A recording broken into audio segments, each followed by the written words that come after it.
دوستانو د 2003 میلادي کال د اپریل 24مه نیټه وه چې د امریکا د یوټا ایالت په غونډیو او درو کې مشهور غرختونکی ارون رالسټن له کوره په بایسکل سپریږي او د غرختلو لپاره غره ته ځي. په بایسکل ډیر زیات مزل کوي او یوې مشهورې درې ته رسیږي چې هر غرختونکی یې آن له نامه څخه ډارېږي. هغه ته خیږي، خپل تمرین کوي. څو ساعته وروسته کله چې خپل تمرین پای ته رسوي، په بیرته راګرځېدو کې د بلو جان درې په تنګه او ژوره کنده کې روان وي چې له پاسه یې یوه ستره ډبره چې 350 کیلوګرامه درنه وي پرې راغورځېږي. دی په ټول توان ایله سر ترې بچوي، خو ښی لاس یې په مړوند کې د دې غټې تیږې او د کندې له ډبرین دیوال سره نښلي. رالسټن چې هر څومره هڅه کوي لاس ترې نشي خلاصولی او نه دا دومره غټه ډبره په یوه لاس جګولی شي. هر څومره هڅې چې کوي ناکامیږي.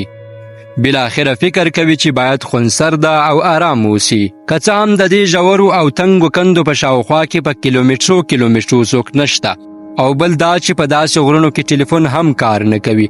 آن دا چې هیڅ ژوندی موجود په دې شاوخوا کې نه وي. له ارون سره خواړه، یو بوتل اوبه، څو چاکلیټ او یو کوچنی سانډویچ په بکس کې موجود دي.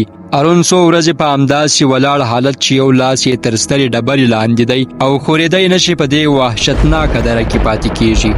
د پنجشنبې په ورځ چې د 5مه ورځ دلته پوره کیږي او نور د اوبو آخري څاڅکي هم ور ختمیږي، په فکر کې یې ډیر او بیلابیل وحشتناک او ناامیده کیدونکي فکرونه ورګرځي.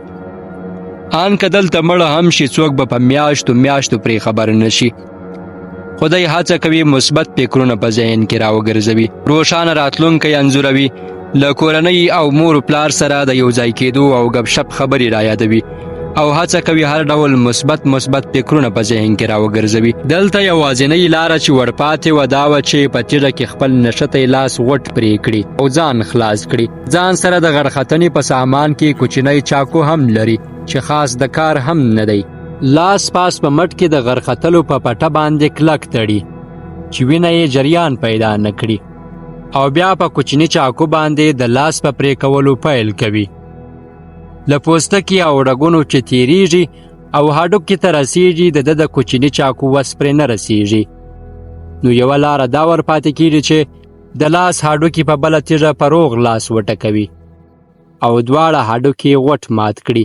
له درد څخه یې چغې تر اسمانه رسیږي، خو دی په هغه حال کې هم د نیکمرغه او ښه راتلونکي ژوند فکر کوي او په ژوند کې خپل ځان، کورنۍ او د خپل غرقتلو ښکلې شیبې رایادوي چې کله د لاس پرې کولو پروسه پای ته رسیږي، په خپلو ورسره شته ټوټو د لاس پرې شوی سر کلک پیچي او له درې څخه په وتلو پیل کوي.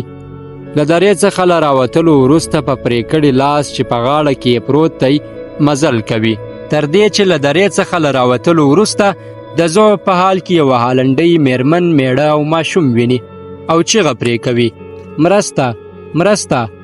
بالاخره هغوی ورته رامنډې کوي، له دوی څخه اوبه او لږ خواږه خوري. دغه هالنډۍ میړه ورسره پاتې کیږي او میرمن او زوی یې مخ ته روانیږي تر څو خپل نور ملګري هم خبر کړي او داسې ځای ته ځان ورسوي چې انتن کار وکړي. او د بیړنیو حالاتو له مرکز څخه یې هلیکاپټر راوغوښت. هلیکاپټر راځي او ارون پکې روغتون ته انتقالوي. د هلیکاپټر پیلوټ وایي چې وینه ترې ډیره تللې وه، دردونه یې سخت وو او په دې څو ورځو کې سختې لوږې او تندې ځپلی وو، نو ډیر باور یې د بچ کېدو نه وو. خو پیلوټ وایي چې ارون د کلکې روحیې په درلودلو سره تر روغتون پورې تکړه وو او ډاکټرانو یې په بریالیتوب سره عملیات وکړل او څو ورځې وروسته بیخي ښه شو او بیرته یې غرختنې او پخوانیو کارونو ته په یو لاس مخه کړه او تر اوسه ژوندی دی او خپلو چارو ته ادامه ورکوي.